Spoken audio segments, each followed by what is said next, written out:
What happened has happened, and it's there written. You can't come and be through social media, but that's one terrorist organization, social media. Social media is a terrorist organization. What they do, put somebody sit in his comfort room and formulate stories, and you will swear that it's true. So, social media is a terrorist organization that we must deal with. Security agencies must deal with this terrorist organization called social media. So we're not happy with what's been happening either on the plateau or other places.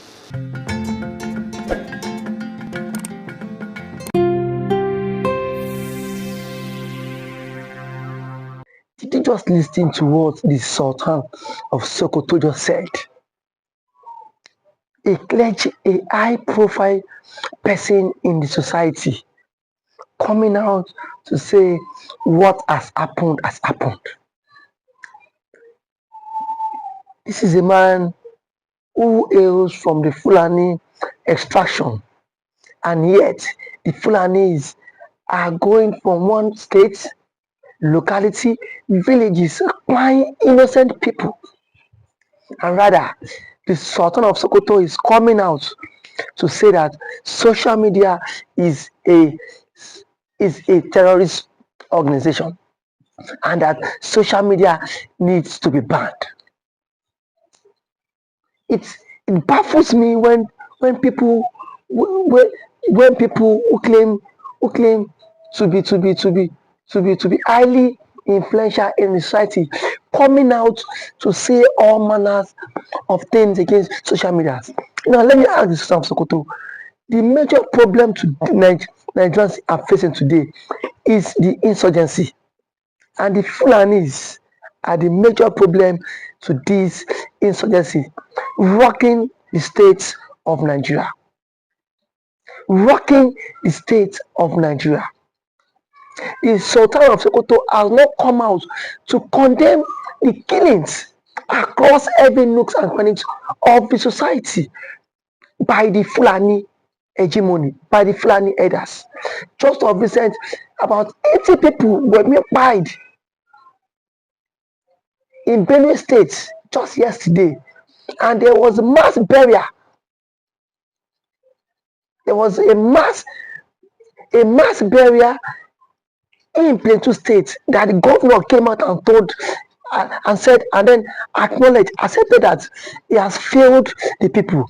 Here, the leaders of the Fulani extraction who ought to come out and speak against this killing are now coming out to say what has happened, and that social media needs to be banned.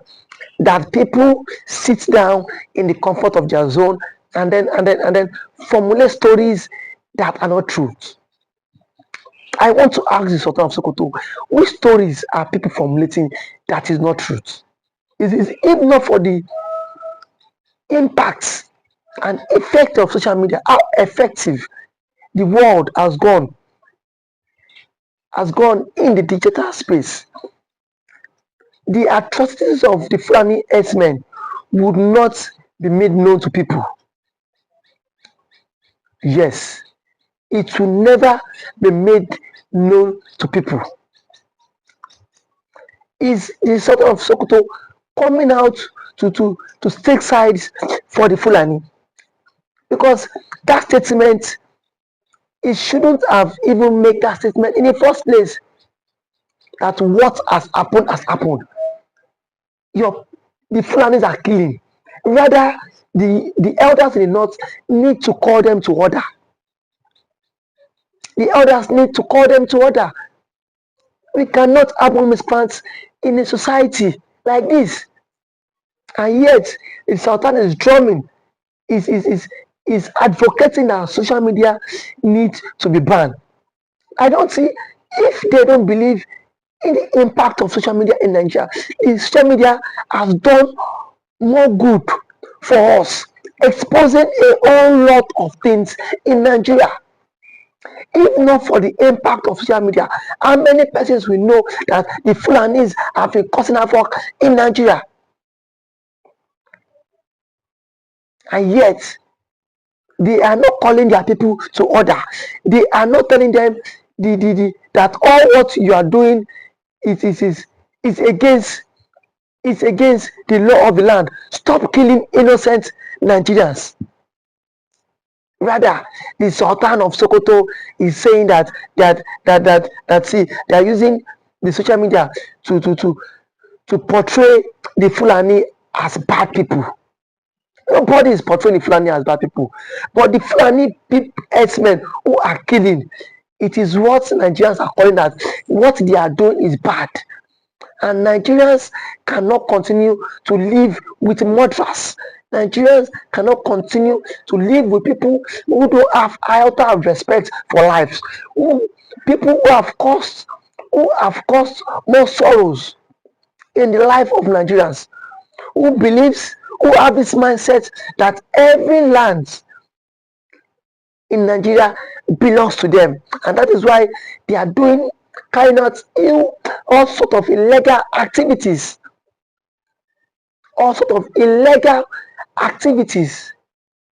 just for them to achieve their purpose. What is their purpose? What is the purpose of the Fulanis, if not for the Fulani conquest of grabbing land? From today henceforth, I've lost respect for the Sultan of Sokoto. I've lost respect for him. Imagine what he was saying.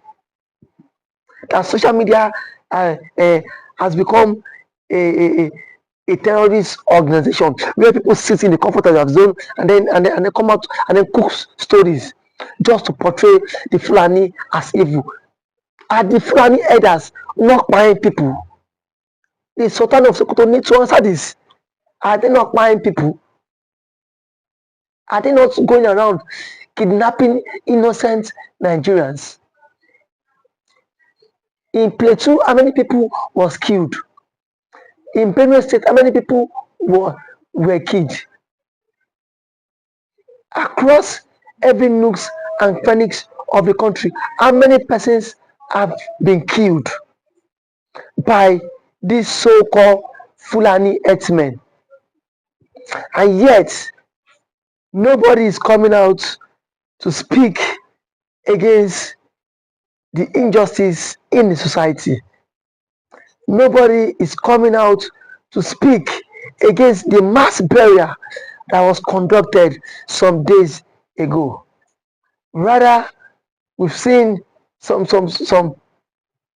prominent persons in the society coming out to advocate for the ban of social media in a civilized world.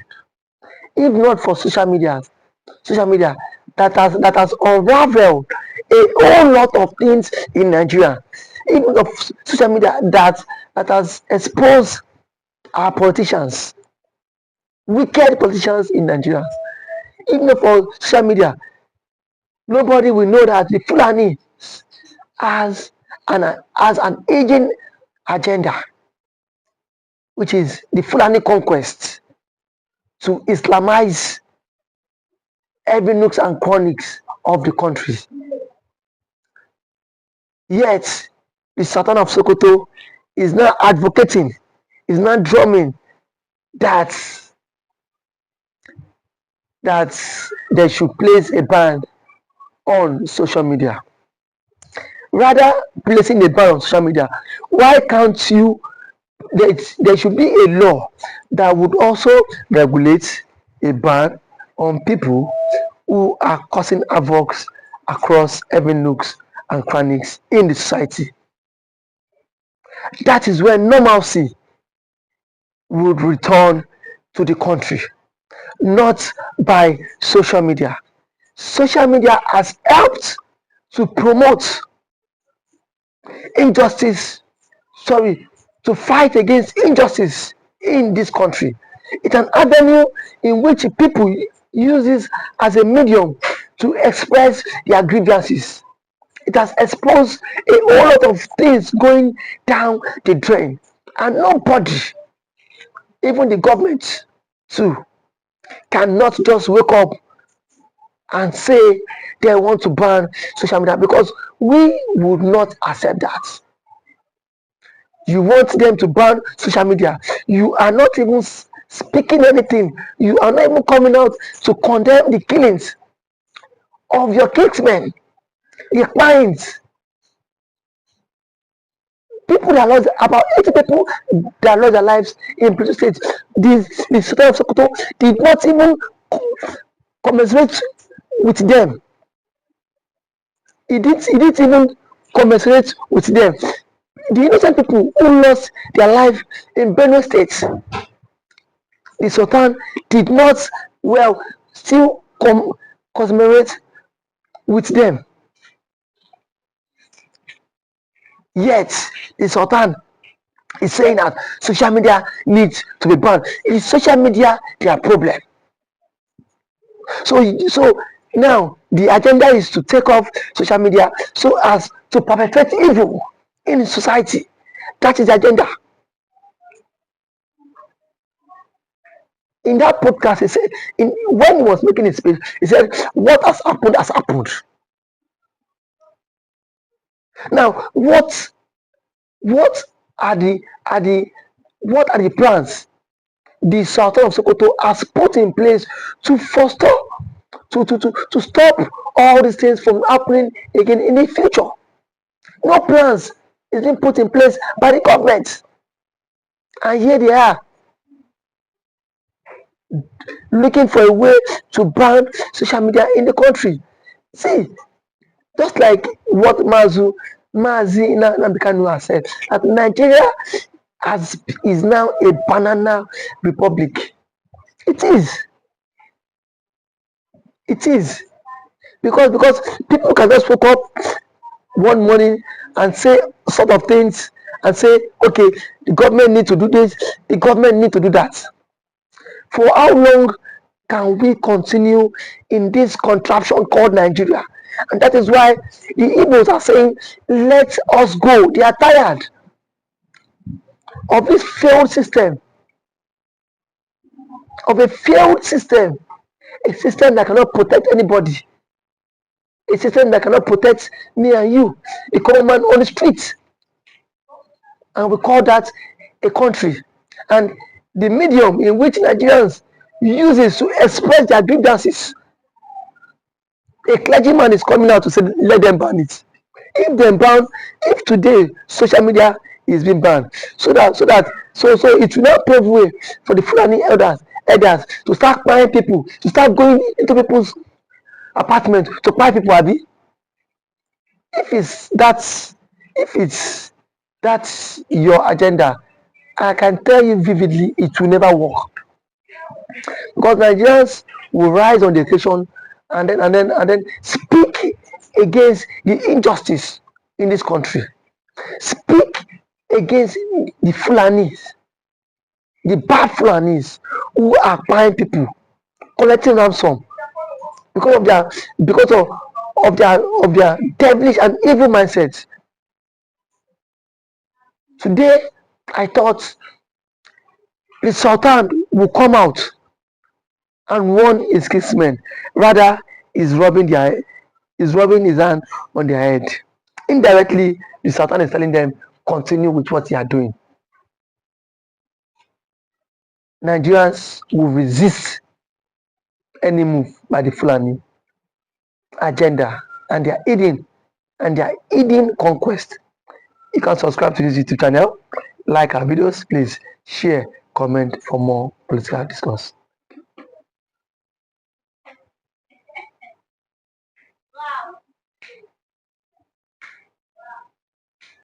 Yeah, good morning, Mr. Christian. Time on NEPA get people that are lobbying for Biafra, and it is a plus.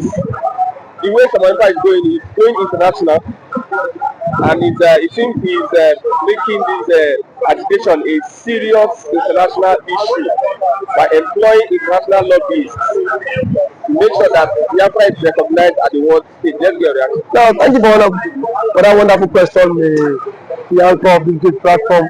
First and foremost, I want to say, Samoneka has come out to say or has outlined countless times that he said that the Nigerian government cannot win Biafra with a barrel of gun for a second time. Now when he said that, see, Nigerian government cannot win Biafra with a barrel of gun, it means that nobody needs to die for them to exit Nigeria. Now, Ojogun fought Biafra in a different dimension. Now, nnamdikanu did it via his own dimension. So ECPA is taking it globally. And now, we've seen world body recognize Biafra. We've seen the UN and then some other global body have come out to endorse the Biafra struggle. So kudos to him, it is a plus. Some persons have come out to say that Samonekpa should be discredited, the likes of Ohanes Edigbo and that of the southeastern governors. But my question is that you said Samonekpa should not be taken serious. Then who should be taken serious? The government who is not willing to protect our people? Is it the people who have refused to speak up when the Igbo man has been marginalized in the country? Is it the same governors who have become a tools in the hands of their Fulani master? So for you to even have a character like Samonekpa and nnamdikanu to have come out to say enough is enough, that we are tired of this contraption called one Nigerians. It shows that these people have this mindset that, see, they can no longer be the slave. So for him to have even gone as far as to hire lobbyists that will speak on behalf of Biafra in the world in the UN summit, to me it's a plus, and that alone, the voice of Biafrans will be heard globally, and the voice of an Igbo man is also being heard globally. Now let me take it back the line. When Sultan Sudan and South Sudan wanted parted ways, nobody killed each other. Nobody go through the route of violence. It was done amicably. So Samonekpa is doing it amicably for him to convince world leaders that this thing is possible. And when the government of the day, the present government of Nigeria, are not seeing it that way.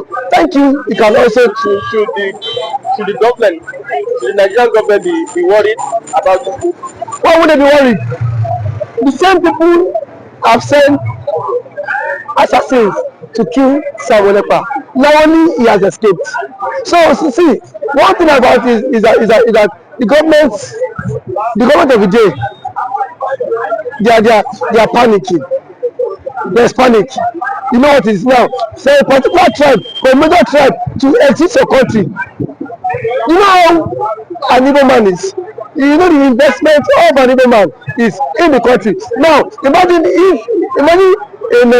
in Nigeria without an Igbo man. Let's just imagine that. I mean, dominance. That means the Hausa man would now dominate virtually every government parastatals in Nigeria. So now the reason why the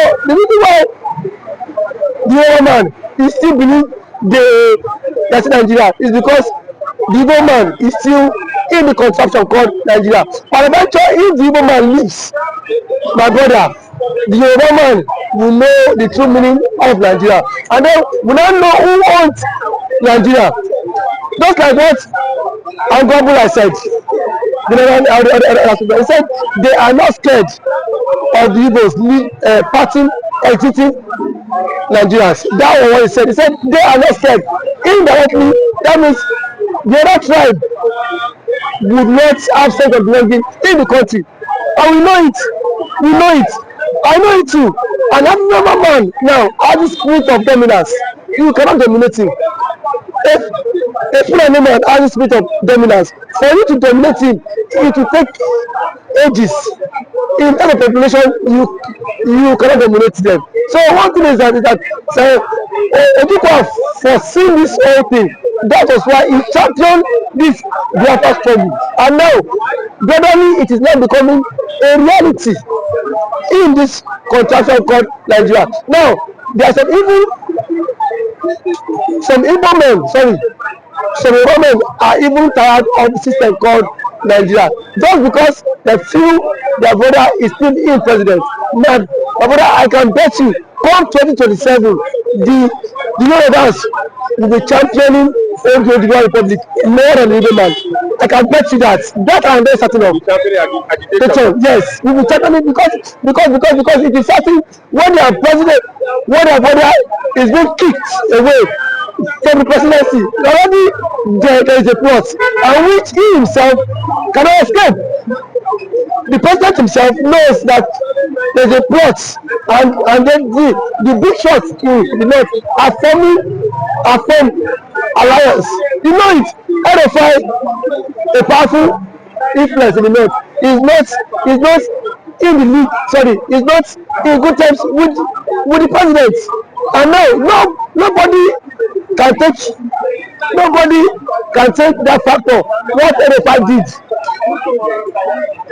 or that made President Tinubu emerge as the president via his own influence. And then we have also the likes of Angulai, which is the chairman of the Northern Order Forum. He said post that election that the Northern Order Forum supported Tinubu, but come 2027, Tinubu will not get their support. So what does that mean? Now if the average left person is not giving the vote, now where will they get the vote? It should come by 2027. The same thing the Yorubas have tagged the Igbos for. Now they will be the master mind of it, because I can bet you by 2027 Yoruba will stop. And that's the slogan that will continue the trend, is that we are tired of the country, we want to follow the suit of the Igbo man and exit the country. And then the Igbo man now will not take them, tag them for being unserious, because now that the Igbo man is championing for the exit, we are saying the Igbo man is not serious. There are claims that the Igbo man is not serious, but I can bet you when the system will also catch up with you, then you will know why the Igbo man has been championing to exit. Thank you for always coming.